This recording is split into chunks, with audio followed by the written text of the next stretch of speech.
I'm Harrison Graham. It's time for another Bears mailbag here on Chicago Bears Now. Eberflus, could Travon Walker be a legitimate trade target before the deadline? He's an interesting name. I think had Jacksonville lost that game to New England, and it looked a little dicey early, they figured it out and kind of dominated. They'd be 1-6 now. I do wonder if they would just completely clean house, other than Trevor. Obviously, they just paid him. But, Travon Walker, look, he's not number one pick caliber. He probably never will be. But he's quietly become at least a pretty good player. 16 sacks in the last 24 games. He's got 6 this year. I don't think he's even a dominant number one pass rusher on a good defense. But you brought him in. If you were to bring him in here, he could be your number 2 opposite of Montez Sweat. You've got your interior guys. I certainly wouldn't be against it. Now, he's in his 3rd season. You'd have to consider paying him soon, and I don't think you would trade for him without considering an extension. 2nd-round pick, 3rd? What say you? Would you trade a 2nd-round pick for Travon Walker? It wouldn't be the Carolina pick. I would not trade that pick. Would I trade my own pick, which will probably be in the 50s? I'd consider it. I mean, he's a good player. He's not great. They shouldn't have taken him number 1 over Hutchinson, clearly, but he's pretty good. Why for yes and for no? Let me know. Dustin Hamby, who would be a better fit to pair with Sweat? Crosby, Garrett, or Walker with a later round pick? Who you taking? We just talked about Walker. I think he's a tier below the other guys. It's hard to say. Crosby and Garrett, they're both unreal. I would rather have Crosby because he's 2 years younger and he plays more snaps. But if you told me you got Myles Garrett, I wouldn't complain. I think Garrett would cost more in a trade given the contract structure that he's under in Cleveland. The way they structured it, they would eat a lot of dead money. So they would want more in a trade return than Vegas probably would for Crosby. But those are 2 of the top 5 edge rushers in the NFL. They would be better than Sweat. That's the fascinating part. I love Montez Sweat. He is not Myles Garrett or Maxx Crosby. So you slide him into a number 2 role, and then you got Dexter and Billings in the middle. I mean, you go from, in 13 months, a bottom 3 to 5 defensive line to, is it the best in the league? I mean, you got good depth there, too, with Taylor, Booker, etc. So, yeah, I mean, I get you don't want to just mortgage your future, but these guys would be under contract for a few years. I would have some interest if these guys were available. Samuel Wallace, if both Myles Garrett, a lot of Garrett Crosby questions, and Maxx became available, which one would you go for, and how much do you think each would cost us? I've mentioned Maxx because I think he'd cost a little less in a trade, and he's a little younger. Both would cost a lot, though, make no mistake. But both are under contract beyond this year, so you have salary cap control over them. You've got the money to absorb their contracts. So, yeah, I don't really care. I'd rather have Maxx, but I like both quite a bit. We're trying to get to 106,000 subscribers here on Chicago Bears Now. Help us get there. Just crossed 105. Next milestone's 106. We're trying to take down the Commanders Report and new subs this week. Let's make sure that happens here on Bears Now. Aaron Wolf, with the division as good as it's probably one of the best historic divisions of all time, how many real pieces realistically are the Bears away from taking the division? For this year? I don't know. 2, 3? It does feel like Detroit is a notch above you. And that's okay. Detroit looks like a real Super Bowl contender.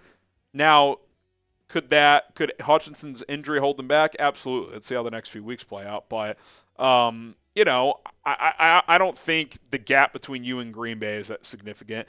I know Minnesota's come out firing, but I think you're at least in the ballpark of them. The one thing about Minnesota is they're so well coached. I like how the Bears are playing right now, and it seems like Waldron and Eberflus are turning a corner here, but we got to see more of it. I'd say you're still a few pieces away, but you might just be one big piece away from having a real shot, which is why I would consider it, especially if it was a controllable asset. Hunter Young, if Brian Daboll is available this offseason, I don't care what the record is, we need to hire him as OC or head coach. I mean, if the Bears make the playoffs and the Giants fire Daboll, I don't think they're going to fire Flus for Daboll. Now, if Shane Waldron wasn't here for whatever reason, you want to bring him as OC, sure. Or if this thing bottomed out and you blew it up, would I interview Brian Daboll as my head coach? Yes, but I don't think if the Bears win 10, 11 games and make the playoffs and the Giants bottom out that you would just dump Flus for Daboll, who I really like, but I just don't think that's a realistic scenario. But I am with you. I think Daboll can coach. I mean, you think about what he did 2 years ago. That team winning a playoff game is outrageous. Looking back at it, it really is. And he's stuck with Daniel Jones, who just can't play. He cannot play at all. But he'd get to work with Caleb Williams if he was here. That'd be pretty fun to watch. And if you want to get his jersey, you can. Chatsports.com/Caleb. Pick up a Caleb Williams jersey right now at chatsports.com/Caleb. Whites, navies, blue, oranges, all available. Pick them up today, chatsports.com/Caleb. DC Viper, and then we'll get to Caden's Super Chat, says, could the Bears trade with New York for Brian Burns? How much would it cost, first and a second? Could you get him for less? I just don't see a scenario where the Giants trade Burns. They just traded for him and paid him like 4 months ago, 6 months ago, whatever that was. I just don't think it's realistic. I don't think he's going anywhere. I think Azeez Ojulari is an interesting name for the Giants. Could you convince them to trade Dexter Lawrence? I doubt it, but those would be names I'd be kind of sniffing around on more. Caden Goodvaldson, very few remember how we played Detroit last year. Yeah, should have swept them. First game, you're up 26-14 with 4.5 minutes left. Give up a quick score, 3 and out. They score again with less than a minute left. Complete collapse. And the second game, you kick their ass. So the Bears have matched up well against Detroit. I do think Detroit's even better offensively right now than they were last year. But, yeah, Chicago has matched up well with them. I don't think they'll be intimidated by playing them. And I do think the Bears will be able to score on Detroit. I do think that. They did last year, and their offense is better this year. So I think those could be some pretty entertaining games, if I'm being completely honest. All right, predict the score for this week. Bears-Commanders in Washington. Who you got and what is the final score going to be? I took the Bears 28-24 if Jaden plays. If not, I'd probably say more like 28-17. But let me know what your score prediction is down below. John T., how are you / became a Bears fan if you're from Dallas? I've mentioned this before. Growing up, I always loved Devin Hester, so I played with the Bears a lot on Madden. But when I started at Chat Sports, the Bears were a team that was on our radar to launch a channel with, and bosses came to me like, hey, what about the Bears? I'm like, let's freaking do it. And it just kind of grew organically from there. So I'm a diehard fan now. Haven't been since birth, but that's where I'm at now. And it's been a blast, man. And I can't wait to see where this team goes. Depressed Bears fan, where would you rank the Bears among the entire NFC? Somewhere between, I'd say the ceiling right now is probably like 5. I'd say between like 5 and 8. I think they're going to be fighting for a playoff spot. That's kind of where I feel like they are. I'd be surprised if they won the division this year, just given how tough it is. But I think they're a playoff caliber team that could get squeezed out because of how deep the NFC is. So hopefully they don't. There's going to be 1 or 2 teams that miss the playoffs in the NFC this year that feel like playoff teams because the depth of this conference is really strong right now. John Orticelli, Cullen and Harrison, could you please explain why the Bears are keeping Velus Jones? I'm serious. What role is he playing? He's been inactive since week 1. Whatever you can get for him, take it. Well, maybe you can't get anything for him, right? I know there was apparently a trade offer at the end of roster cuts, which we saw on Hard Knocks. Don't know what the offer was. Don't know who the team was. But when the only snaps you've taken this year, you muff a kickoff, and you've been inactive since, I can't imagine there's going to be a trade market. So I hear you. If a trade pops up, I would take it because you're clearly not interested in playing him. I'll be curious to see if they have him active after the bye week. Like maybe they look at this like, okay, we've given him basically 2 months. Do we just give him one last-ditch chance before the trade deadline? I don't know. I'm with you, John. Coming into training camp, I was not high on him. I didn't think he would make the team. He impressed. I thought he earned a roster spot. But then once again, when the games count, he shit the bed again. So he's just not a player you could trust. And it's unfortunate because he's electric with the ball in his hands. The problem is he does not catch the football. Angry Bears fan, do you think Gervon Dexter has solved the 3 technique void, or should they still try and get someone else?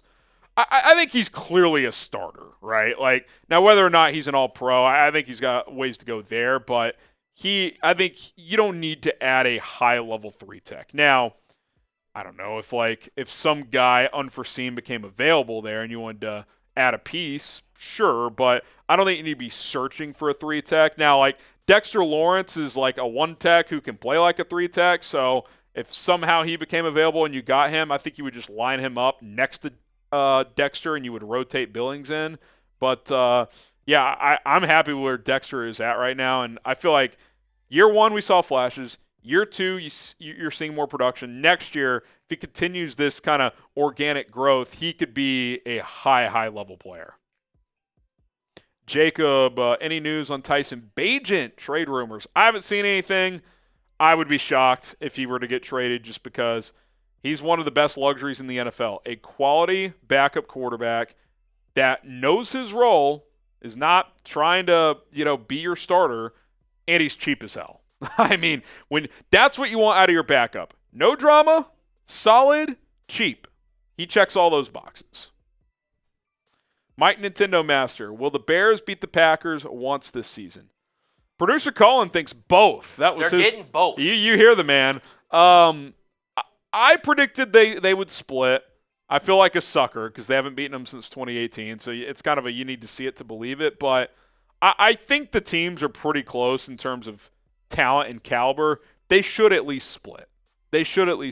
And it sounds sad, but I would sign up for a split right now because it's been such one-sided for the last several years.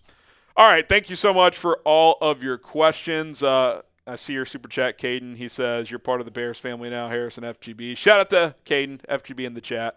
At HGram NFL on Twitter and Instagram is where you can find me if you got more questions. Got to catch up on some DMs after my trip to the Windy City, but we will do that and get back to you guys. So hit me up over there.